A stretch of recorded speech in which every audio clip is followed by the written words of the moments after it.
ಜೀವನ ಅಂದರೆ ಎಷ್ಟು ಸೂಕ್ಷ್ಮ, ಒಂದು ಸಣ್ಣದ ಪಯಣ ಅಂತ ಪದೇ ಪದೇ ನಮ್ಮ ಮಧ್ಯದಲ್ಲಿರೋ ನಮ್ಮ ಆತ್ಮೀಯರು, ನಮ್ಮ ಗೆಳೆಯರ ಸಾವಿಂದ ನಮ್ಮ ಮುಂದೆ ಬಂದು ಬಂದು ನಮ್ಮನ್ನು ಕಾಡ್ತಾ ಇರುತ್ತೆ, ಹೇಳ್ತಾ ಇರುತ್ತೆ. ಬಟ್ ಸ್ಟಿಲ್ ನಾವೆಲ್ಲೋ ಒಂದು ಕಡೆ ಯಾವತ್ತಿಗೂ ಬದುಕಿರ್ತೀವಪ್ಪ, ಸಾವು ನಮಗಿಲ್ಲೇ ಇಲ್ಲ ಅಂತ ಆ ಥರ ನಾವು ಪಾಸಿಟಿವ್ ಆಗಿ ನೆಗೆಟಿವ್ ಆಗಿ ಆಡ್ತಾ ಇರ್ತೀವಿ.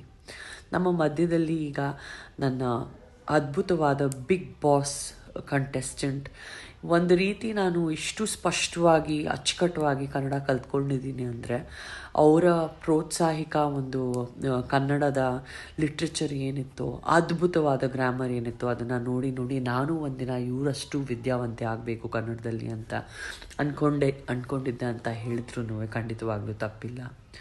ಅಪರ್ಣಾ ಅವರೇ, ನಿಮ್ಮ ಜಾಗ ಯಾವತ್ತಿಗೂ ಒಂದು ಆ್ಯಂಕರ್ ಜಾಗ ಯಾರೂ ತುಂಬಲಿಕ್ಕಾಗಲ್ಲ. ಎಲ್ಲರ ಹೃದಯದಲ್ಲಿ ಯಾವಾಗಲೂ ನೀವಿರ್ತೀರ.